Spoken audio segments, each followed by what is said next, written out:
Only the Avatar mastered all 4 elements. Only he could stop the ruthless firebenders. But when the world needed him most, he has arrived.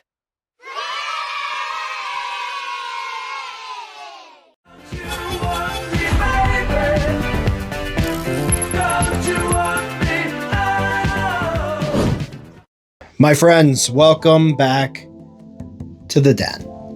Guys, we need to talk about this new set that just came out that has sprung some opportunity into all of our little lives. Hey guys, it's Tyler from Tiger's TCG Den, and we're going to be talking about Delta Rain today.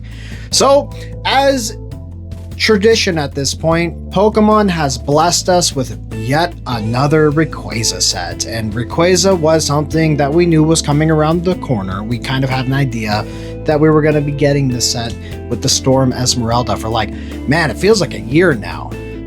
So very cool that we have a Mega Rayquaza back on the horizon here. We're starting to see these cards coming from Japan, and this set looks like really good.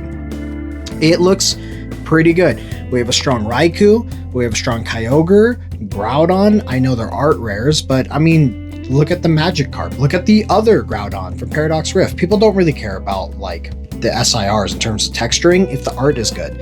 Now, I will say the Paradox Rift Groudon is far superior than the new one coming around, but it's pretty cool. We kind of get like a Primal Clash light, and this set really kind of gives me a lot of light and diet aspects, and I'll explain what I mean by that. So Rayquaza's last big set, where it was the star, was Evolving Skies. And Evolving Skies was pretty much the beginning of the modern bull run. And maybe not the modern bull run, but the modern appreciation for cards. And that really focused on really the Rayquaza VMAX and as well as the Moonbryon. Now, here is one thing that is a bit concerning about this set.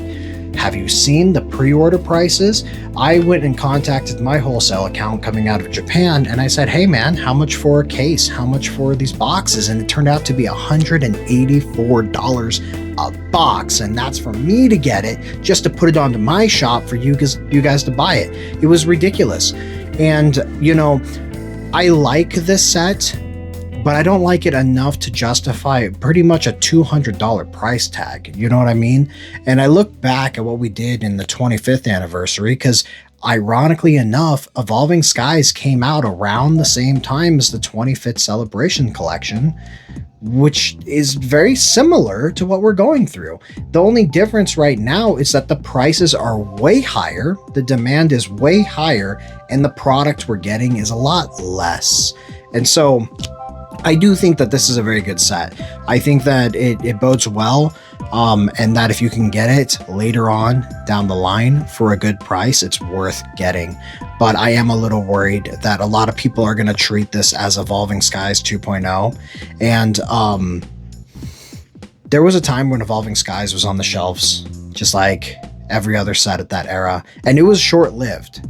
But there was a time. It never justified this price tag out the gates, right? It had to kind of earn the respect, and it really did, because we had a lot of different chase cards in there that were desirable, that were good other hits. And it's kind of weird because, again, there is some similarities. You have the Golurk is inside this set, and you have a Golurk in Evolving Skies.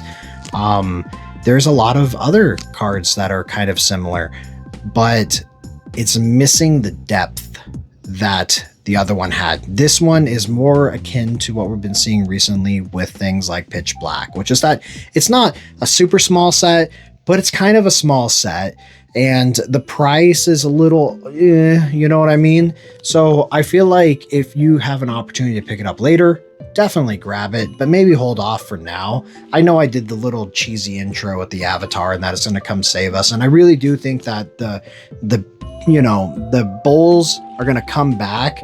We're looking at the 30th anniversary right now, and as I've been talking about, I'm a little concerned about the actual product's availability, but at the same time, I keep hearing that it's going to be printed into the ground, and that there's a lot of distributors who are giving a pretty hefty allocation to a lot of shops. And I don't think that the set is gonna warrant these prices.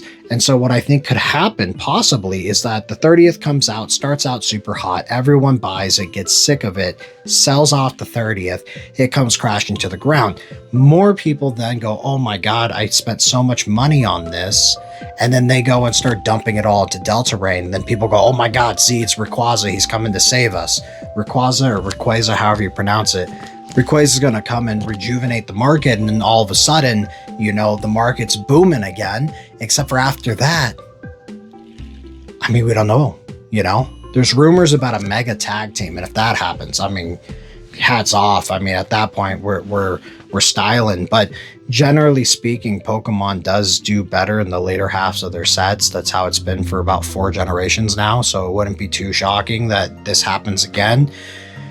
But if it fails to produce that, people are going to be really kind of over the edge on this set. And I think it will do well in the long term, as I've been saying about a lot of it. But guys, I got to say in general, Pokemon is a little scary. I feel like no matter where you go on these modern sets, unless it's something that's come back to Earth, you're taking a huge risk in it. And I can't imagine it staying. I personally cannot see the average collector justifying $190 for a booster box when Mega Dream at its peak was $125, right? And Ascended Heroes is a better set than this one. When you look at the chases that are in it, the fact that it's a specialty set, you have those guaranteed hits in the Japanese boxes, and this one you don't, which may be, you know, a good thing if you're into the rarity, like truly rare. Maybe it's going to be hard to hit, but SIRs are not, you know, they're not crazy difficult. They're difficult, but they're not insane. So we'll still see a good amount of these on the market. And so I do have some concerns there. But overall, I mean, I'm pretty excited for it. I can't wait to see what else comes around the corner.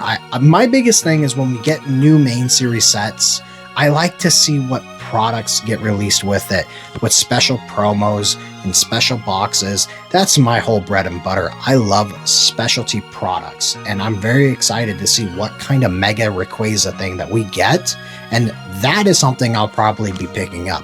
I'm not so sure about booster boxes and all that stuff, but if we end up with some cool Mega Alt Art promo tin thing to celebrate this, I'm absolutely going to pick it up. So I just wanted to talk about Delta Rain. I mean, it is literally released in terms of like all the leaks and stuff. We've seen everything. So you guys have a good idea of what to come.